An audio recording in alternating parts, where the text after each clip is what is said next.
Sa mapagpalang araw po sa ating lahat, sa mapagpalang araw po lalong-lalo na sa ating Panginoon. Ako nga po pala si Jarrod Robby Medina at ngayong araw po ay samahan ninyo akong pag-aralan at unawain ng mga salita ng ating Panginoon. Pero bago po ang lahat, nais ko lang po yung i-welcome sa ating ginagawang daily devotion. Naway ang ating mga napag-aaralan at napagbubulay-bulay na mga salita ng ating Panginoon ay ating naisa sa buhay at nagagamit natin sa pang-araw-araw natin pamumuhay.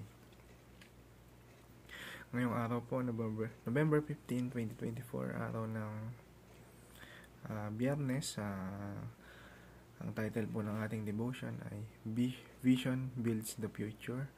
At ang paksa po natin ay mula sa Nehemiah chapter 1 verse 3.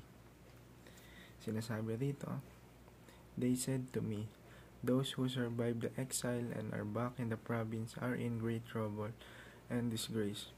The wall of Jerusalem is broken down and its gates have been burned with fire." O sa Tagalog naman po, "Sumagot ka, kawawa naman sila roon. Hinahamak at nilalait ng mga dayuhang nakatira malapit doon. Sinabi nila na wasak pa ang mga pader ng Jerusalem at ang mga pintuan ng lungsod ay hindi pa nagagawa mula ng sunugin niyon." At mapunta naman po tayo sa ating katuruan ngayong araw. Unang-una, vision is born out of problem. Sa ikalawa, vision sees the solution to the problem. Sa ikatlo, vision rallies people to a common goal. At para naman sa ating application, take problems as opportunities, find solution from God, at ang huli, rally people towards the vision. Sa teaching naman po natin ngayong araw ay may kinalaman siya sa kumbaga yung vision. Ano yan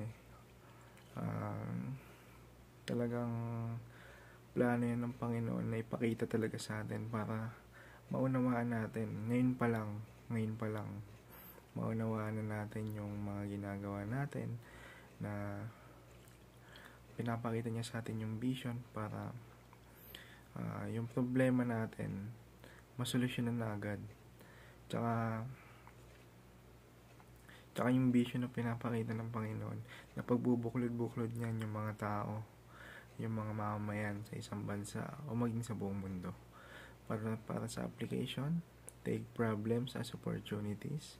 Yung problem natin, huwag tayong panghinaan ng loob. I-take natin to para bilang isang oportunidad na matuto pa sa mga bagay-bagay.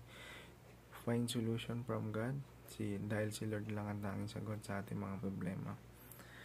Basahin natin yung Biblia dahil nandun na lahat ng sagot.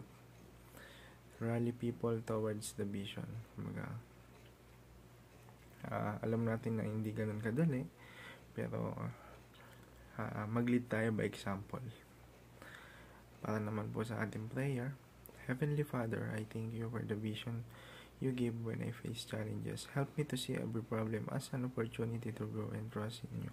Guide me to seek solutions that come from your wisdom and not my own understanding.